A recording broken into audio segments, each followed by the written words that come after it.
Graça e paz, alunos e professores da Escola Bíblica Dominical e também a todos os demais que estudam a Bíblia na Escola Bíblica Dominical.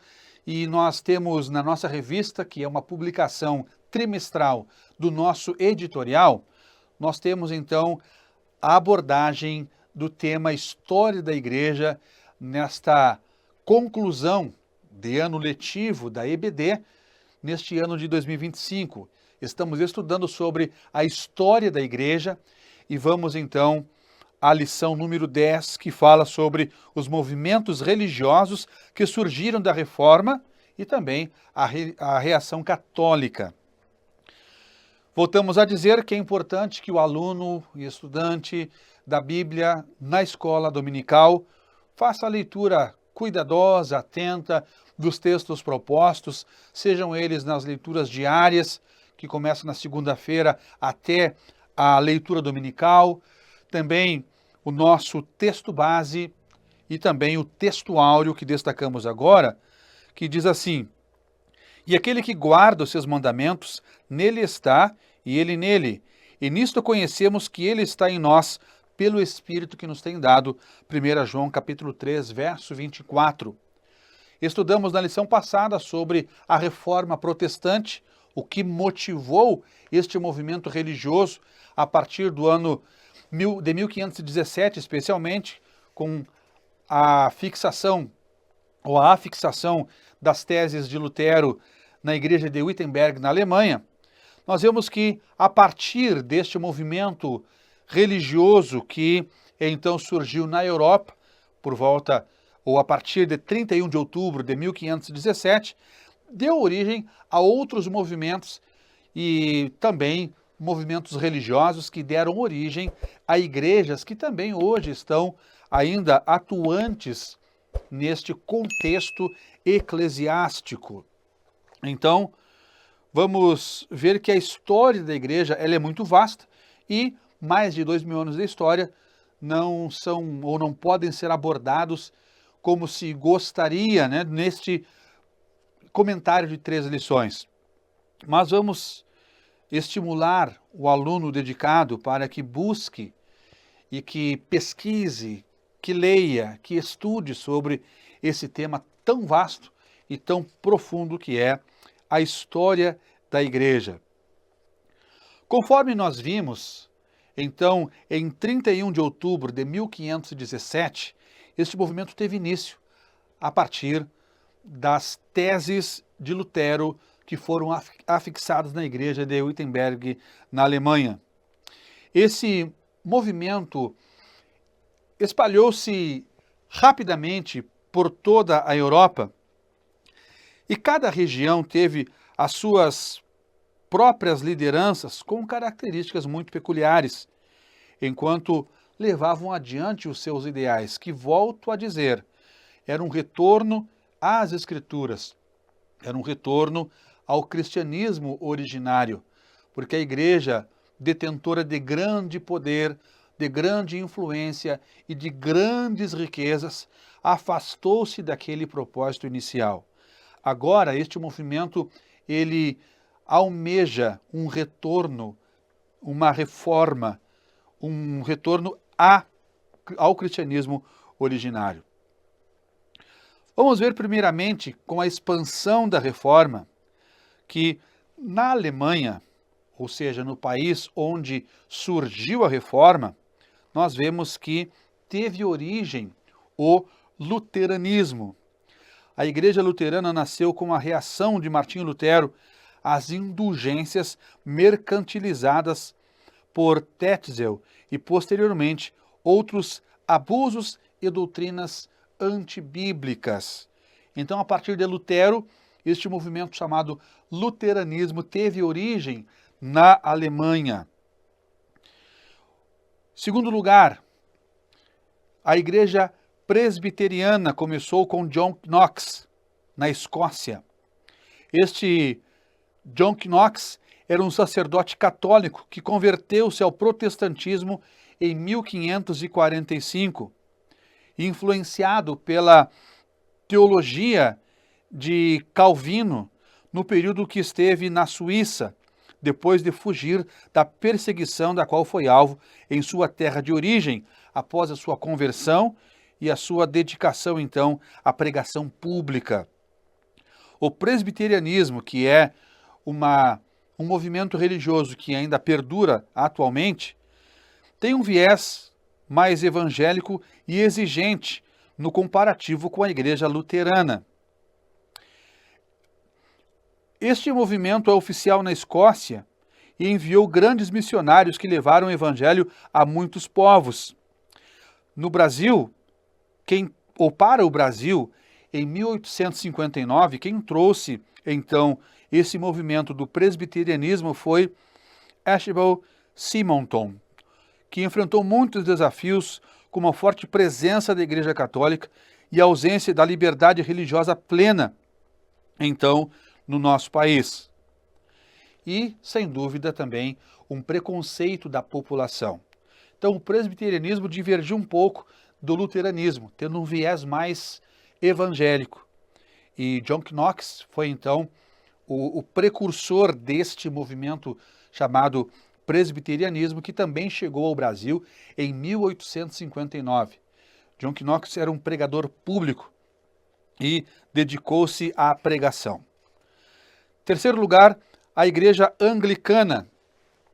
Esta igreja, na verdade, ela teve uma motivação mais política do que religiosa.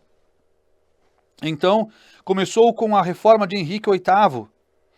Não teve motivação, como disse, religiosa, no entanto, e tampouco doutrinária, mas, na verdade, por um ato político. Por quê?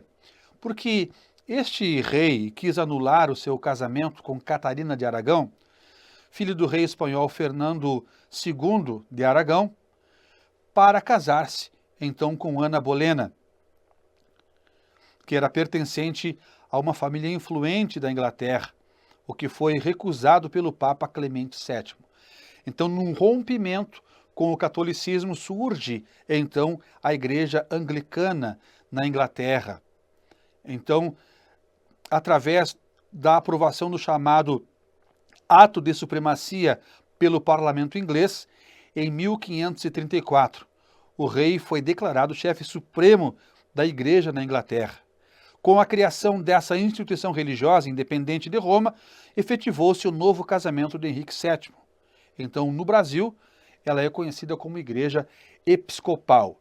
Então, só recordando, são movimentos que surgiram a partir da Reforma Protestante, assim como também os anabatistas. O movimento anabatista, ou dos rebatizadores, a bem da verdade, é mais antigo do que a data comumente aceita, que aponta seu surgimento apenas no período da Reforma, no século XVI. Para o catolicismo, admitir que a crença dos anabatistas atravessou a Idade Média sob outros nomes é reconhecer que não é, ou seja, a Igreja Católica não é a mais antiga, a igreja mais antiga. Para os protestantes, admitir isso é reconhecer que seus grandes expoentes, como Lutero, Calvino e outros, não foram os primeiros a lutar pelo resgate à essência do Evangelho e pela verdade. Os anabatistas foram duramente perseguidos e martirizados por suas crenças, pois não aceitavam o batismo infantil e batizavam novamente os que queriam admissão nas suas fileiras.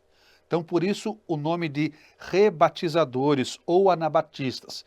Quando aderiam a esse movimento, as pessoas eram rebatizadas, não era aceito o batismo infantil, até por questões também bíblicas, porque as crianças, como o próprio Jesus Cristo ensinou, delas é o reino dos céus.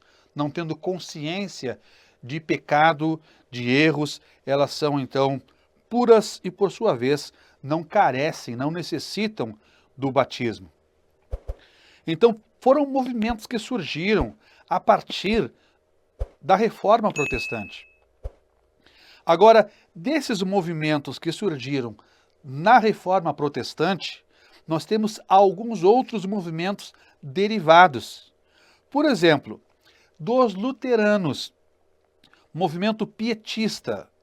Então, dentre os luteranos, surgiu em 1666 o movimento pietista, enfatizando a conversão, a santidade de vida, a vida missionária de cada crente, dentre outras crenças e outros ensinos.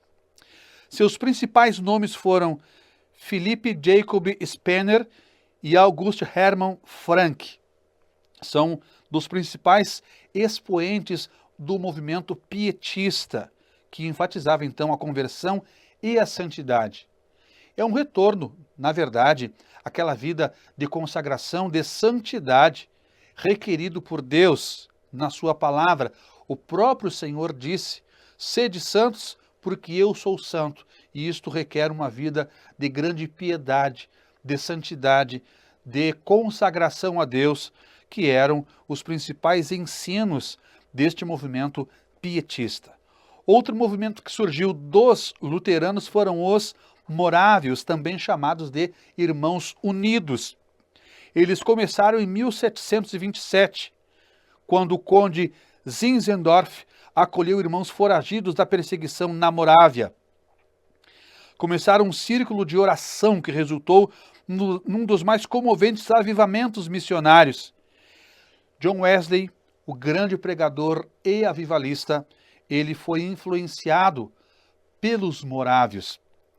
Sabemos quem foi John Wesley, um grande instrumento usado por Deus para a pregação e para o despertamento nos seus dias, e as pessoas verdadeiramente eram tocadas pela mensagem, pela pregação deste homem de Deus, este pregador itinerante que foi John Wesley, que teve então grande influência do movimento dos morávios, ou Irmãos Unidos, que vieram do meio luterano. Em segundo lugar, dos anglicanos, nós temos os metodistas, que começaram com o fogo do avivamento produzido pelas vidas piedosas e pregações poderosas dos irmãos Charles e John Wesley e também de George Whitefield. Os irmãos John e Charles Wesley e outros colegas da Universidade de Oxford fundaram em 1730 o Clube Santo, no qual dedicavam-se a buscar a Deus e a viver vidas santas entre si e perante Deus e os homens.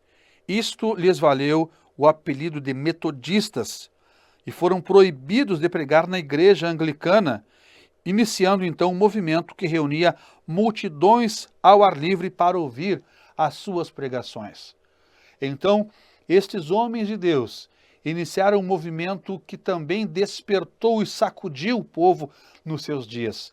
Eles foram proibidos de pregar, de anunciar a palavra dentro da igreja anglicana e começaram esse ministério de pregação ao ar livre e multidões se juntavam para ouvir a pregação de John Wesley.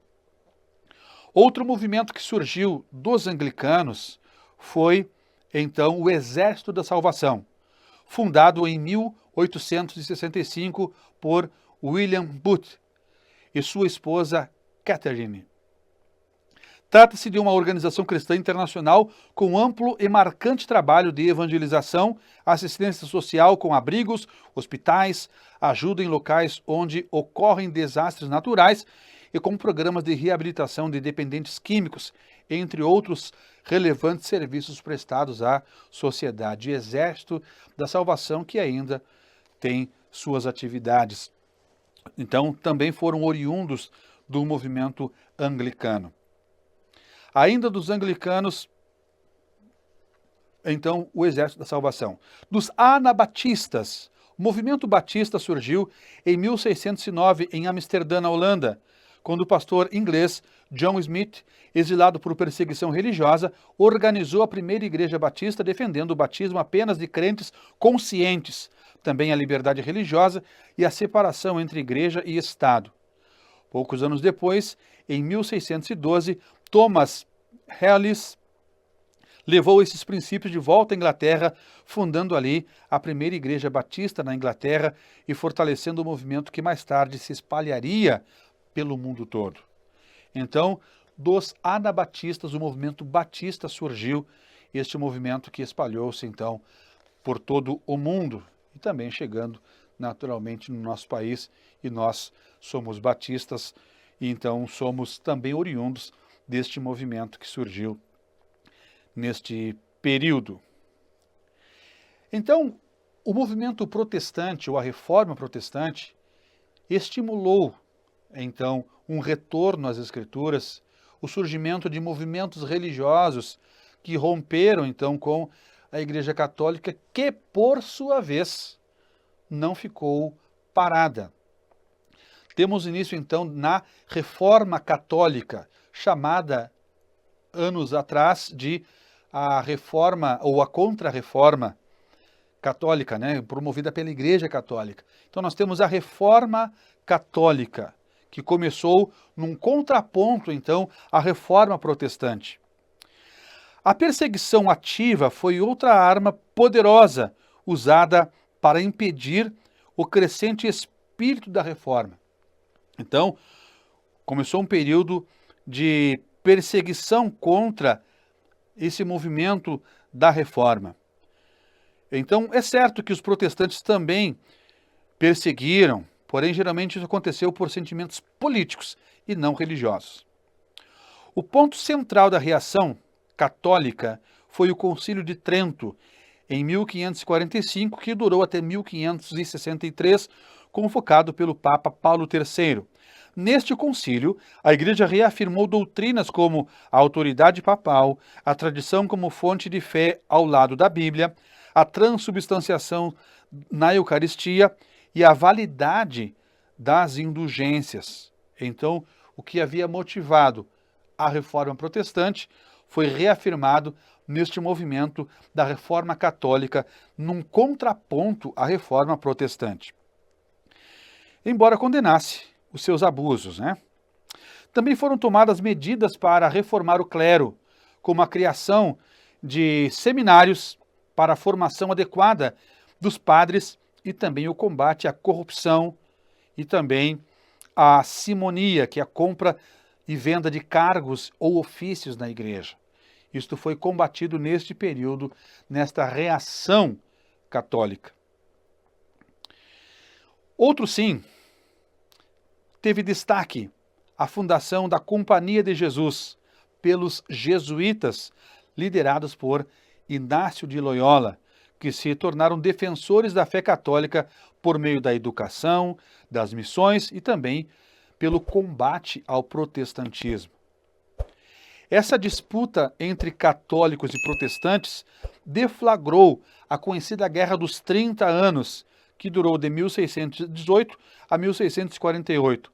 Foi um dos conflitos mais devastadores da história europeia, com motivações religiosas, ou seja, em nome da religião foi travada esta guerra entre católicos e protestantes que durou 30 anos com grandes perdas de ambos os lados. Isto, na verdade, contraria o que a palavra do Senhor nos diz, que a nossa luta não é contra a carne e o sangue, mas sim contra os principados, potestades, príncipes das trevas deste século e hostes espirituais da maldade nos lugares celestiais.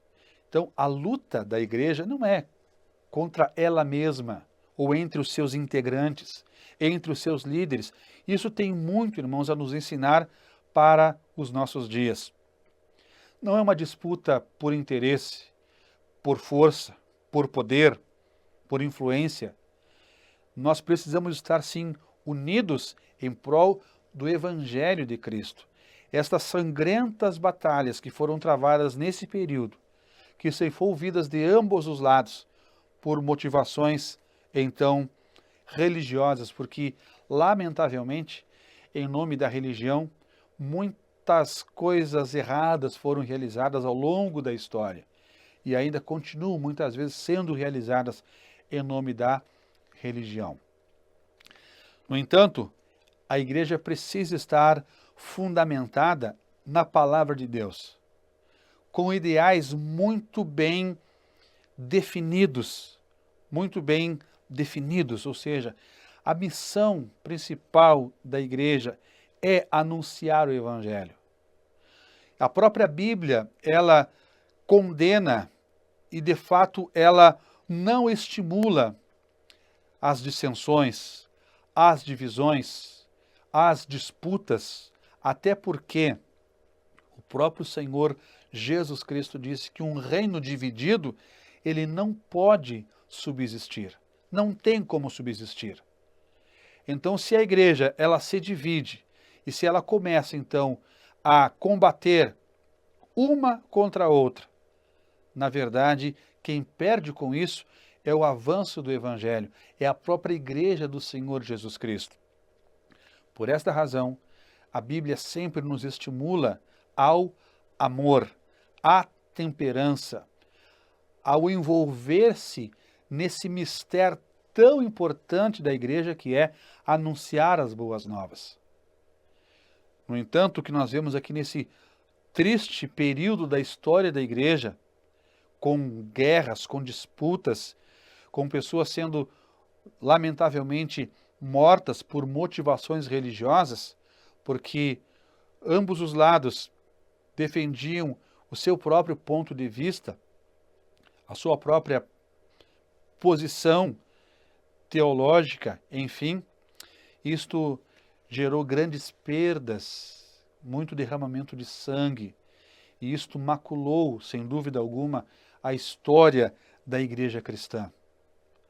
Que nesses tempos que antecedem a volta do Senhor, a igreja esteja imbuída em anunciar o Evangelho, em trabalhar em prol do reino de Deus, edificando a igreja de Cristo cada vez mais, promovendo ações que vão, de fato, contribuir para a propagação do Evangelho, para assistir as pessoas necessitadas, sejam elas detentoras de necessidades espirituais, necessidades materiais, e também o que nós observamos hoje, meus amados irmãos, quantas pessoas que são alvo e que são, muitas vezes, estão lutando na sua vida com questões emocionais, tantas necessidades nesta área, com uma sociedade enferma e que carece justamente da graça de Cristo como um alento para as suas vidas. Esta é a mensagem que a igreja precisa anunciar. Um reino dividido não subsiste e que a igreja esteja unida. Esses movimentos que surgiram ao longo da história da igreja foram importantes para que então a igreja ela também alcançasse outros lugares. Mas agora essas disputas que ocorreram nesse período maculam a igreja cristã, a história da igreja cristã, mas que a igreja esteja consciente na atualidade de que precisa render-se ao Senhor Jesus Cristo para promover a disseminação do Evangelho e da Palavra de Deus. Que estejamos nós firmados em Cristo, que nós possamos realmente, como igreja, estar unidos no mesmo propósito, no mesmo ideal.